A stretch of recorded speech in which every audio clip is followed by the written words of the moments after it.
The view of our planet, I think, is incredible. And the first time you actually see the Earth, it's amazing.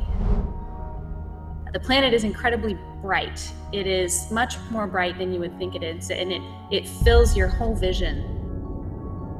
So you can see continents go by, and they're very, very bright.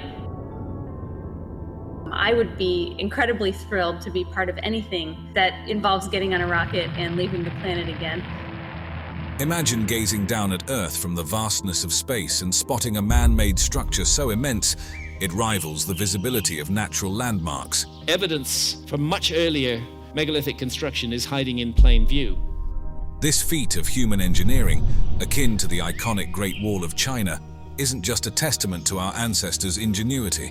It's a modern marvel that can be seen from the space above. I think we're looking at hints and clues that something is missing in our story. What is this colossal structure? Stick around and find out while we explore first the mystery behind the massive wall in China. The Great Wall of China is a profound legacy left by various dynasties that shaped its path through history. The earliest records of what would become the iconic Great Wall trace back to the Eastern Zhou dynasty, which documented attempts to fortify the northern borders against invaders. With the rise of the Qin Dynasty around 221 BC, significant strides were made in wall construction under the reign of Emperor Qin Shi Huang. He initiated the unification of various regional walls, which were initially built with tamped earth and local materials, creating a consolidated defense system against northern threats. This set the foundation for the extensive expansions that would follow. As the baton passed to the Han Dynasty, they took the construction of the wall a step further into Mongolia. This was primarily to protect the Silk Road, which was vital for trade and strategic movements. During this era, materials like reeds and willow branches were incorporated into the layers of earth, showcasing an innovative utilization of available resources to strengthen the fortifications.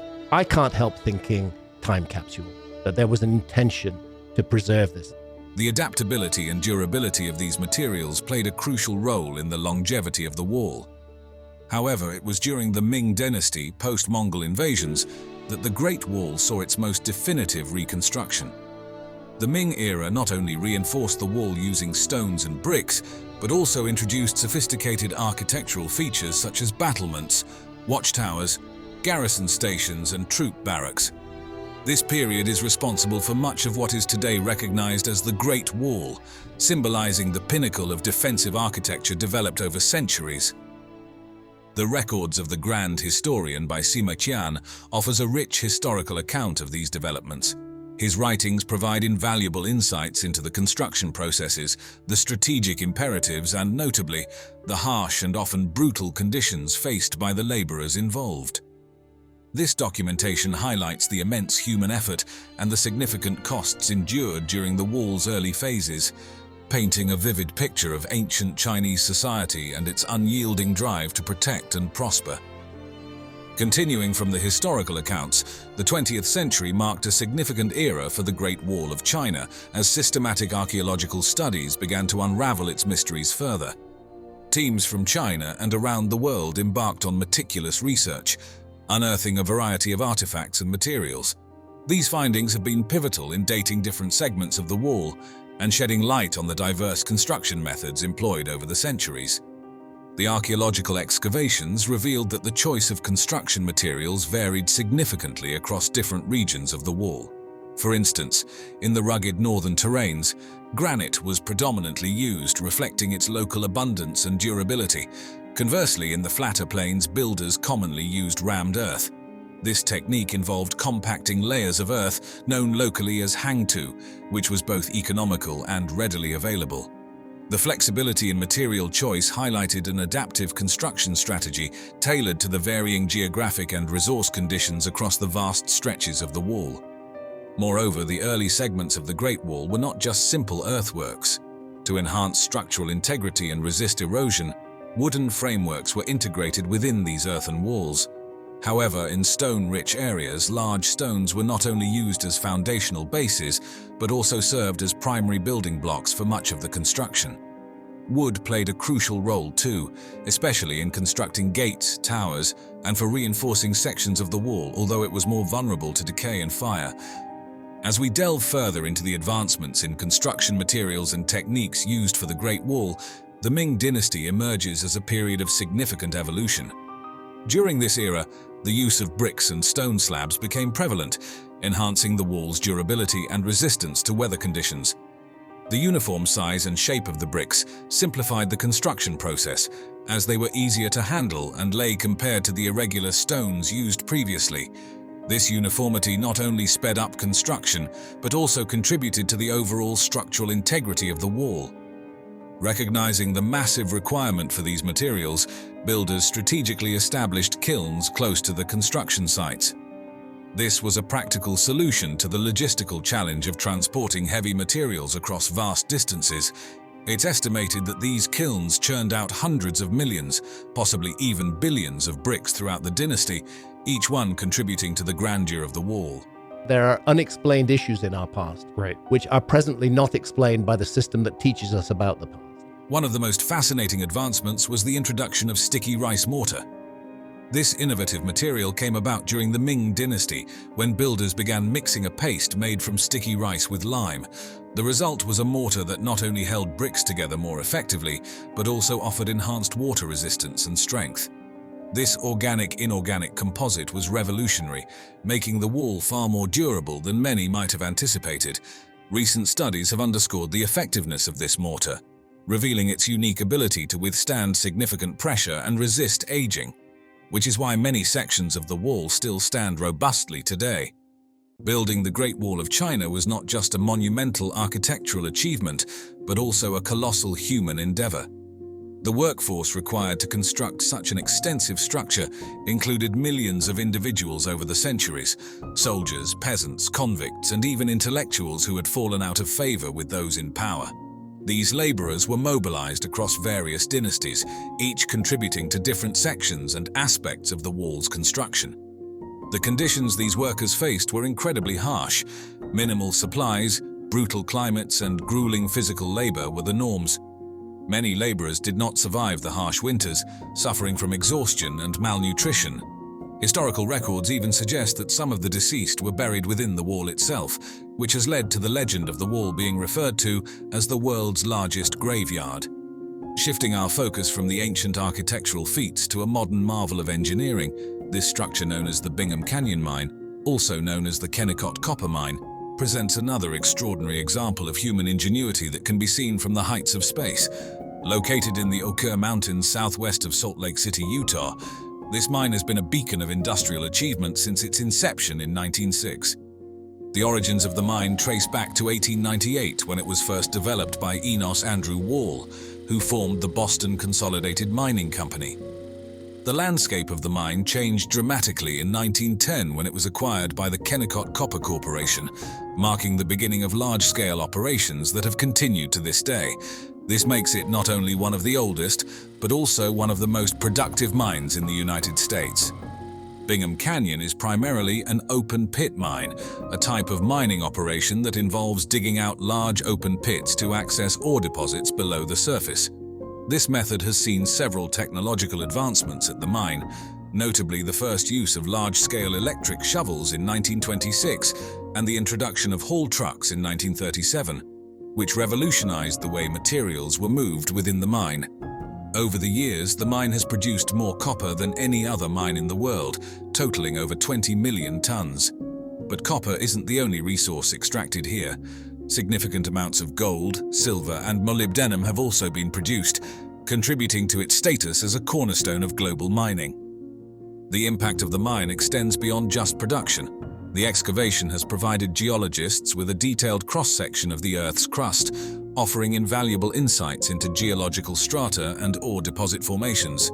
This has been a boon for the field of economic geology, enhancing our understanding of the natural processes that shape our planet.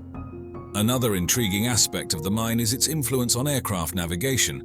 The sheer size of the excavation has disturbed the local gravitational field to the extent that compass readings can become erratic for pilots flying overhead.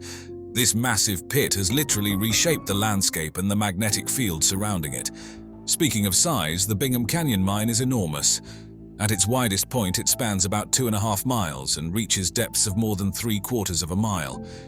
To put that into perspective, the pit is so large that two of the world's tallest buildings, the Burj Khalifa, could lay end to end at its base and still be dwarfed by the scale of the excavation. Ancient Chinese beliefs saw the afterlife as a direct reflection of one's earthly life. By surrounding himself with his all-conquering army, Qin Shi Huang sought to retain his might, his status, and his dominance beyond his mortal years. But earthly power alone wasn't enough. To truly rule as an emperor, you needed divine backing, the mandate of heaven that signaled the gods approved of your rule. The sheer size and detail of the terracotta army were meant to leave no doubt that Qin Shi Huang held this divine approval, and that his right to rule extended even into the realm of the dead. Imagine the awe new recruits must have felt if they truly believed their likenesses would continue serving their emperor for eternity. The sheer scale of the terracotta army is truly staggering. The soldiers are life-sized, and some high-ranking officers are even taller, emphasizing their leadership and might. Horses, life-sized as well, add to the realism. You're not just seeing an army, you're seeing it arranged in meticulous battle formations within massive pits so vast they could easily house several football fields. The chariots that accompany them are intricate works of art in their own right, some even including ornate canopies, as if ready to carry a high-ranking officer into battle. The logistics of creating this masterpiece within a few short decades must have been extraordinary. They likely used a method of modular design, similar to creating terracotta roof tiles, to build the figures in an assembly line fashion. But to fire these massive figures in kilns large enough and achieve the right temperatures must have been a technical and engineering marvel at the time. Each soldier was given unique features, facial expressions, wrinkles, different hairstyles, and their armor intricately carved to mimic leather or metal. This speaks to an incredible commitment to detail and massive artistic undertaking. To achieve this would have required not only vast numbers of laborers but an organized hierarchy of craftsmen and project managers to pull off a feat of this magnitude. The terracotta army isn't just about showcasing Qin Shi Huang's might or reinforcing his divine right to rule. Look closer, and you realize it's a remarkably personalized project. Despite the massive scale, there seems to have been a desire to represent the real faces of the soldiers who served and conquered under his command. This wasn't about mindless copies, it was about capturing the spirit of his army. Studies show immense diversity in the faces, evidence of the vast swathe of territory Qin Shi Huang had unified. Imagine standing face to face with a young recruit, his eyes gleaming with a mix of determination and perhaps just a hint of fear. Or maybe you find yourself looking at a grizzled veteran with laugh lines and a weathered brow that speaks of countless campaigns. You see mustaches, beards, and every expression from hardened resolve to a flicker of worry. It's a testament to the sculptors and the might of the newly unified China itself. The variety doesn't end there. Hairstyles change, with some figures sporting neat top knots and others elaborate braids that may have signaled rank or division within the army. Even the seemingly minor details are individualized. Subtle variations in the shape of ears and eyebrows make these sculptures feel incredibly lifelike. Clothing tells a story too. Yes, there's armor, but officers boast more elaborate plating and designs. The textures of simpler tunics hint at the different fabrics worn depending on a soldier's role within the army. It's not just about the faces, it's about capturing the essence of a warrior. Artists sculpted hints of muscle definition beneath tunics, perhaps reflecting seasoned veterans or soldiers with more physically demanding battlefield roles. Wrinkles and battle scars speak to both hardships endured and simple aging, making these soldiers silent yet incredibly expressive portraits. Eyes hold a special power. From a focused gaze to a furrowed brow, they speak without words. Sadly, we see the terracotta army in its faded state, but traces of paint tell another story. Dazzling reds, greens, blues, and more once covered their surface. The vibrancy is lost to us, but the purpose might not be. These colors were likely significant, used to visually distinguish between military units, or make some troops stand out on a chaotic battlefield. But just as with faces, color was another layer of individuality and realism lost to the passage of time. The terracotta army, though awe-inspiring, almost makes you wonder, if this is the welcome party, just what awaits within the emperor's main tomb. The mound marking its location is unassuming, yet it might hold wonders that dwarf even the terracotta soldiers. Historical texts hint at an underground palace of extraordinary ambition and potentially lethal design. Sima Qian, a historian writing just a century after Qin Shi Huang's death, left tantalizing yet chilling accounts. He paints a picture of a subterranean microcosm. Rivers of flowing mercury replicating China's waterways, a starry night sky recreated on the ceiling with precious jewels, and hidden chambers rumored to be overflowing with treasures. Think about the kind of dedication and resources needed to create a lavish afterlife replica of an entire empire. Modern science chillingly backs up parts of this fantastical description. Surveys around the tomb mound reveal unnaturally high mercury levels in the soil. Are those the remnants of Sima Qian's mercury rivers? Scans of the area suggest a massive structure lies hidden underground, but the Chinese government wisely takes a cautious approach. Excavating such a complex site could be fraught with danger. The threat of booby traps, the toxic threat of mercury exposure, and the fragile state of artifacts untouched for millennia would demand extraordinary care. The terracotta army wasn't the only preparation Qin Shi Huang made for his afterlife protection. Alongside the pits, archaeologists unearthed a staggering number of real weapons. Swords in excellent condition with sharp blades, crossbows with working mechanisms. These weren't just for show.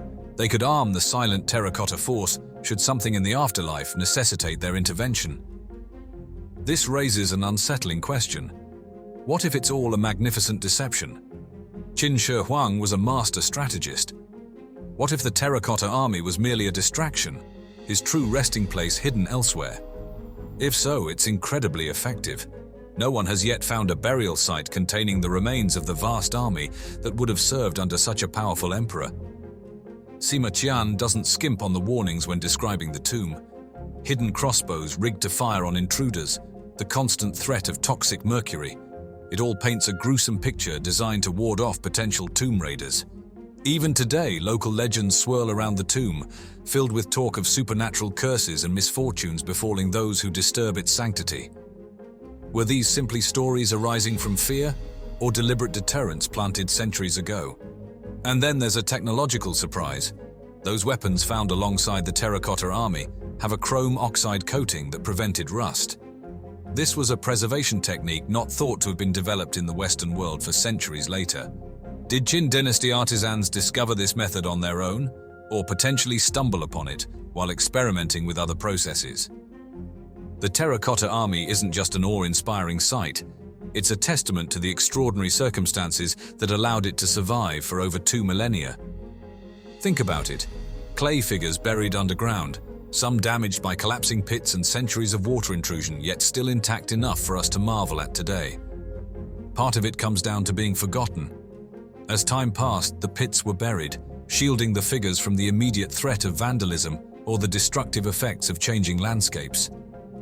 Terracotta itself is a surprisingly durable material.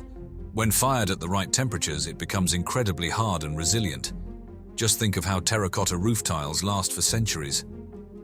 Add in the more stable environment found underground, protected from the harsh extremes of weather experienced above, and you have a recipe for survival. Yet it wasn't just ideal conditions, there's an element of sheer luck at play.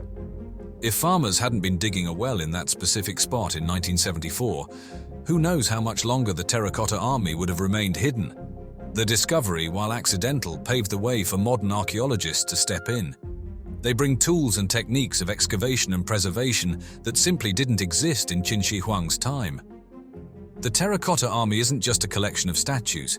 It's a window into an empire at the pinnacle of its power.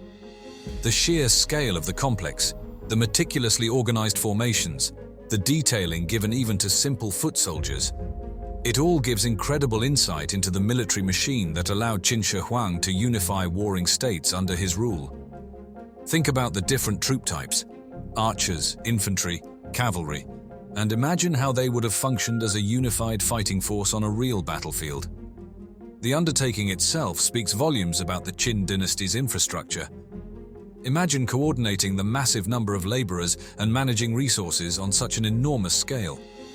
It's a testament to the highly centralized and efficient bureaucracy the Qin dynasty was known for. The figures themselves stand as a display of craftsmanship. Imagine the potters shaping thousands of bodies, the sculptors bringing individual faces to life, and the painters adding those dazzling splashes of color. It reflects not only artistic skill but refinement in mass production techniques that were likely cutting edge for the time. The terracotta army reflects more than power and craftsmanship. It mirrors Qin Shi Huang's worldview. It wasn't enough to rule in life. His ambition extended into the afterlife. He wanted to maintain complete control even after death, and those thousands of clay soldiers were the key to his vision. The story doesn't end with the excavation. The terracotta army remains an active archaeological site filled with unanswered questions. There are still pits waiting to be uncovered, and who knows what lies within the emperor's tomb itself. Scientists are constantly developing new preservation techniques, striving to keep those fleeting traces of paint for future analysis, and even digitally recreate the army's original vibrant appearance. As with any great archaeological discovery, research never stops.